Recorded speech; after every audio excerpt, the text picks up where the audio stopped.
नमस्कार, मैं आदित्य सिंह। आप देख रहे हैं बिहार 20.7 न्यूज। आज की प्रमुख खबरें। वित्त मंत्री निर्मला सीतारमण ने पेश किया आम बजट। आपको बताते हैं इस बार बजट में क्या क्या मिला।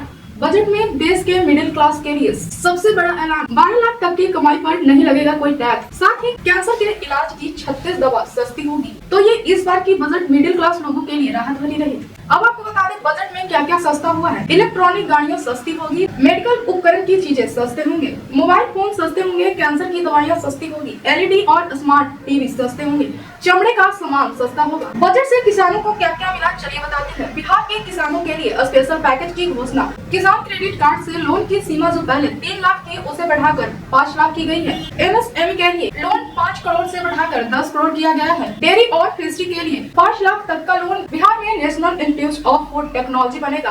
बिहार में मखाना बोर्ड की स्थापना होगा। इसका फायदा देश के करोड़ों किसानों को मिलेगा। SC/ST महिलाओं के लिए भी इस बजट में खास ऐलान किए गए हैं।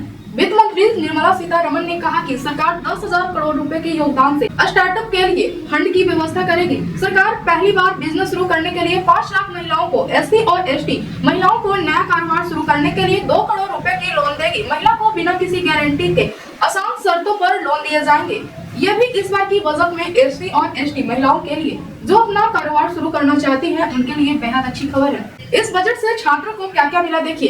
AI शिक्षण के लिए 500 करोड़ का बजट। IIT में 6500 सीटें बढ़ाई जाएंगी। पटना में हॉस्टल सुविधा का विस्तार। मेडिकल कॉलेज में 10,000 सीट बढ़ेगी। बिहार में IIT का विस्तार किया जाएगा। कैंसर रोगियों के लिए सभी जिले में अस्पतालों की स्थापना होगी। आम बजट में मिथिलांचल से सीमांचल तक के लिए 7 बड़ी घोषणाएं की गई है। वित्त मंत्री ने बजट पेश करते हुए बिहार में मखाना बोर्ड का गठन, IIT पटना का विस्तार, बिहार में नेशनल फूड टेक्नोलॉजी इंस्टीट्यूट खोलने का ऐलान, वेस्टर्न कोसी कैडर के लिए अलग से बजट की घोषणा, वीरता एयरपोर्ट का विस्तार, पटना एयरपोर्ट का विस्तार और बिहार में 3 नए ग्रीनफील्ड एयरपोर्ट बनाने की घोषणा की गई है। तो इस बार का बजट बिहार के लिए बेहद अच्छा रहा। नए इनकम टैक्स का बिल वित्त मंत्री अगले हफ्ते करेंगी ऐलान। इंश्योरेंस सेक्टर में विदेशी निवेश बढ़ा, 100% FDI का ऐलान भी हुआ इस बजट में। तेजस्वी यादव ने कहा कि बजट में बिहार को विशेष पैकेज नहीं मिला है।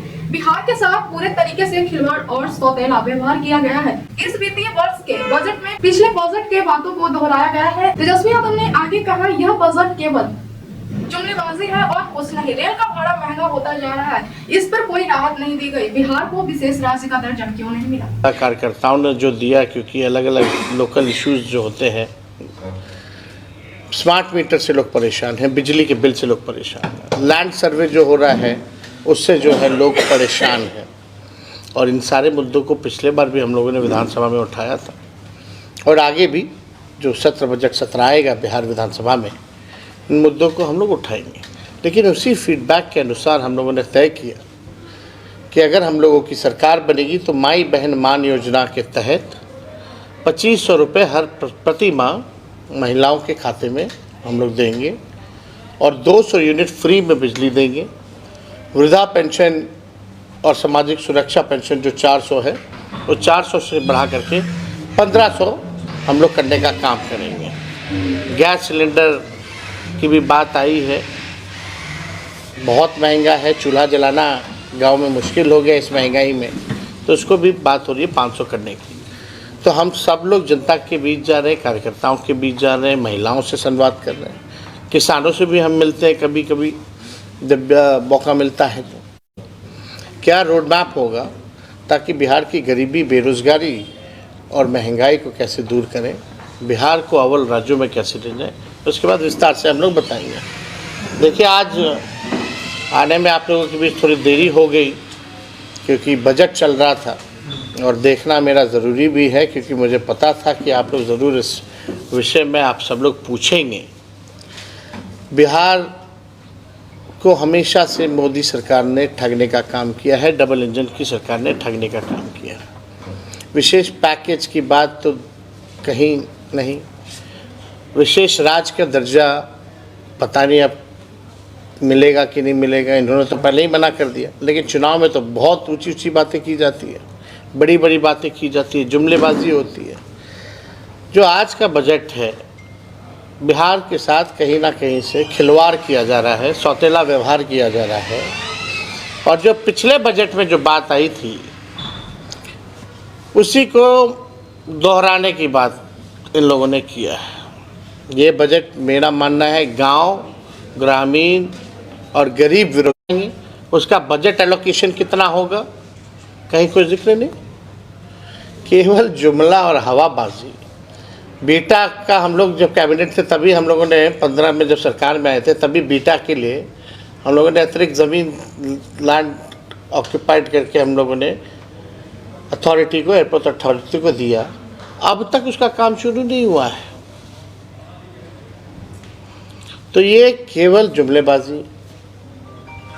Train, rail. विपक्षी दलों ने महाकुंभ भगदड़ पर जांच की मांग की। समाजवादी पार्टी ने संसद में मांग की कि सरकार महाकुंभ भगदड़ में मरे लोग की सूची जारी करे।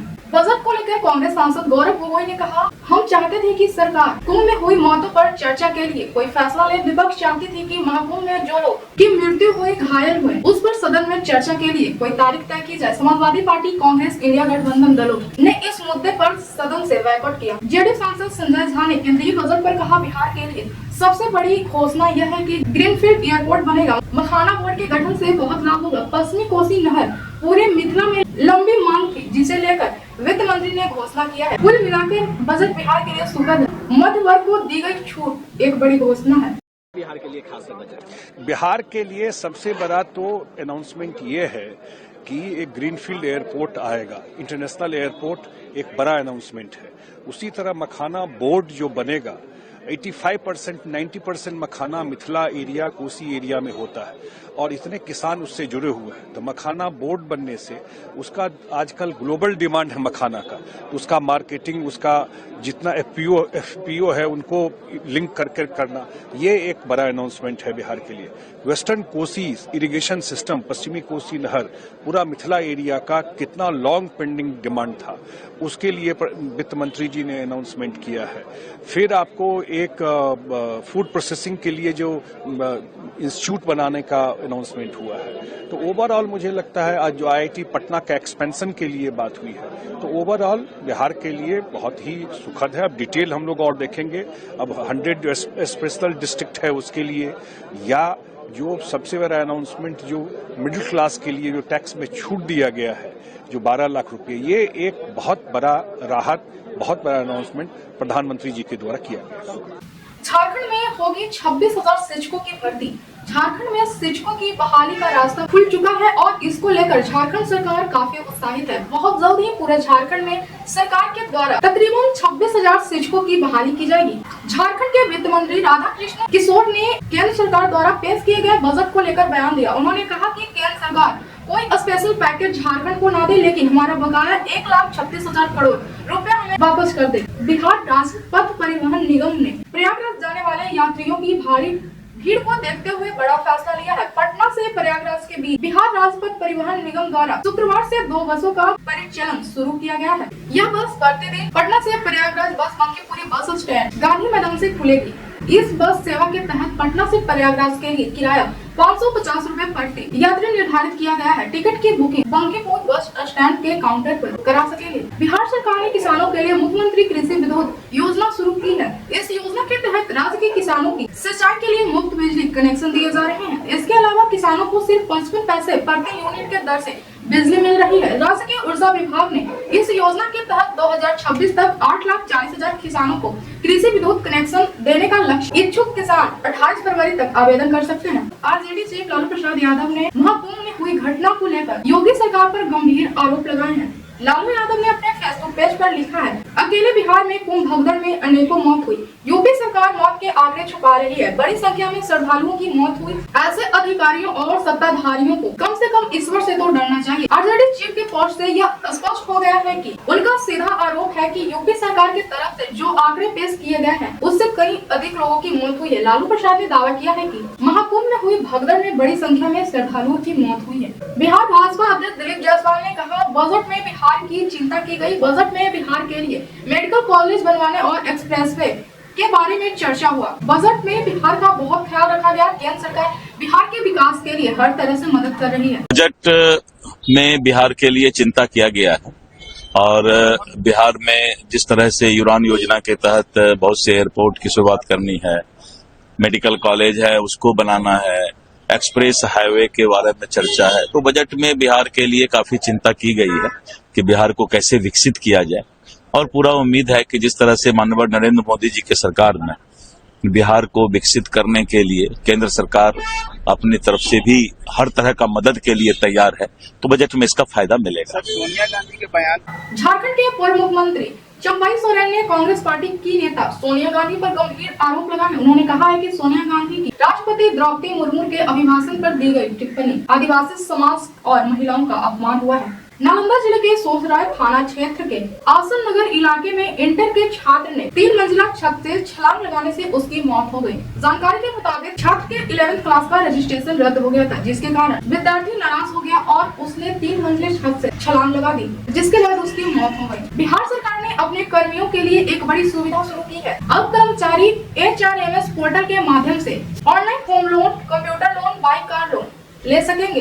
इस व्यवस्था में बिहार न्यायिक सेवा के पदाधिकारी भी शामिल हैं। समाजवादी पार्टी के अखिलेश यादव ने कहा, बजट से ज्यादा महत्वपूर्ण यह है कि अभी भी कुंभ में लोगों अपनों की तलाश में खोया पाया केंद्रों पर अलग अलग जगहों पर जा रहे हैं। बजट अपनी जगह है, लेकिन कुंभ महत्वपूर्ण है। बजट मायूस न करे, बजट आम लोगों को मायूस न करे। बजट से महत्वपूर्ण है, अभी भी कुंभ में लोग अपने मोबाइल पे तस्वीर लेकर के, लोग खोया पाया केंद्र को पर जाकर के, और जगह जगह लोग जा रहे हैं और अपनों को ढूंढ रहे हैं। बेटा माँ को ढूंढ रहा है, बेटा पिता को ढूंढ रहा है, कोई नानी को ढूंढ रहा है, कोई अपनी बहू को ढूंढ रहा है। ये जो स्थिति है, और उस समय तब आप बजट ला रहे हैं, कम से कम इस पे ये बात साफ करे सरकार, क्योंकि कुंभ में मुख्यमंत्री जी ने न जाने कितनी बार जाकर के डुबकी लगाई है। देश के होम मिनिस्टर गए हैं वहां पर, स्नान किया उन्होंने। देश के डिफेंस मिनिस्टर गए, स्नान किया उन्होंने। अगर इतने बड़े लोग जा रहे हैं, और सुनने में आ रहा है कि आज वाइस प्रेसिडेंट भी जा रहे हैं स्नान करने, और आने वाले समय प्रधानमंत्री जी भी जा रहे हैं। सोचिए, जिस कुंभ में जाने चली गई हों, लाशों की गिनती नहीं बताई जा रही हो, जो खो गए उनके बारे में न बताया जा रहा हो, तो बजट ये महत्वपूर्ण हो। जिस कुंभ के लिए न जाने कितना बजट खर्च किया गया होगा, विज्ञापन चल रहे हैं, बुला रहे हैं लोगों को, 40 करोड़ लोगों को बुलाने का लक्ष्य था। ये डिजिटल महाकुंभ होगा। आप सोचिए, जहां पर डिजिटल कुंभ में CCTV लगे थे, क्या इनकी जानकारी में नहीं है? जो आपने आसमान में उड़ाने का काम किया था ड्रोन्स का, क्या आपको जानकारी नहीं है? तो ये बजट अपनी जगह है, लेकिन कुंभ महत्वपूर्ण है, जहां पर लाशें गई हैं और हिंदुओं की जान गई है। टीएमसी सांसद अभिषेक बनर्जी ने कहा, बजट में आम आदमी के लिए कुछ नहीं है। जैसा कि आप सब जानते हैं कि इस साल बिहार में चुनाव है, इसलिए ध्यान में रखते हुए बिहार के लिए बजट पेश किया गया। बिहार को सब कुछ दिया गया। भाई, बजट में आम आदमी के लिए कुछ नहीं है, क्योंकि आपको पता है कि इस साल बिहार में चुनाव है।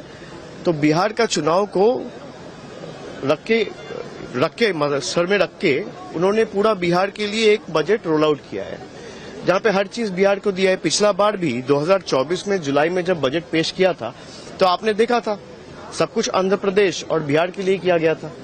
तो आंध्र प्रदेश का तो चुनाव हो गया, अब इस साल बिहार में चुनाव है। आंध्र प्रदेश में 4.5 साल कोई चुनाव है नहीं, तो सब कुछ बिहार के लिए किया गया है। और जहां तक बंगाल का सवाल है, पिछले 10 सालों में जब से ये सरकार सत्ते में आई है, जब से बीजेपी सदन चला रहे, जब से सरकार बनाई है, 2014 साल से आज तक कुछ नहीं मिला बंगाल को, और आज भी इस बजट में बंगाल के लिए कुछ नहीं है। ये दुखद है, अनफॉर्चुनेट है। But Abhishek, lots of stocks which have been announced for the middle class. Do you welcome that? See, I have to read the budget carefully. There has been a lot of confusion the way the budget has been presented, and she has also said that there will be exemption depending on different categories. For 4 to 8 lakh categories, there is going to be 5% rebate, and then 8 to 12, there's going to be 10%. 12 to 15 lakh, there's going to be 15%. So I have to read the budget first, but I have listened to the budget speech extremely carefully. I think there's nothing for the middle class. They're only trying to fool the people like they've done in the past 10 years. केंद्रीय मंत्री चिराग पासवान ने budget पर कहा, यह ऐसा budget है जिसमें हर क्षेत्र को शामिल किया गया है। मैं वित्त मंत्री को मखाना बोर्ड बनाने के उल्लेख के लिए धन्यवाद देता हूँ। बिहार में इंफ्रास्ट्रक्चर विकास का उल्लेख किया गया है। यह एक मजबूत बजट है। बिहार के कांग्रेस अध्यक्ष अखिलेश प्रसाद सिंह ने कहा, बिहार में चुनाव है, इसलिए सपना बेचने का काम जरूर हो रहा है, लेकिन आज किसान, मजदूर, गरीब छात्रों का जो हाल है जो महंगाई की मार से पिस रहे हैं उनके लिए तो कुछ नहीं है, इस बजट से कुछ नहीं होने वाला है। ऐसी खबरों के लिए बने रहिए बिहार 20.7 न्यूज़ के साथ।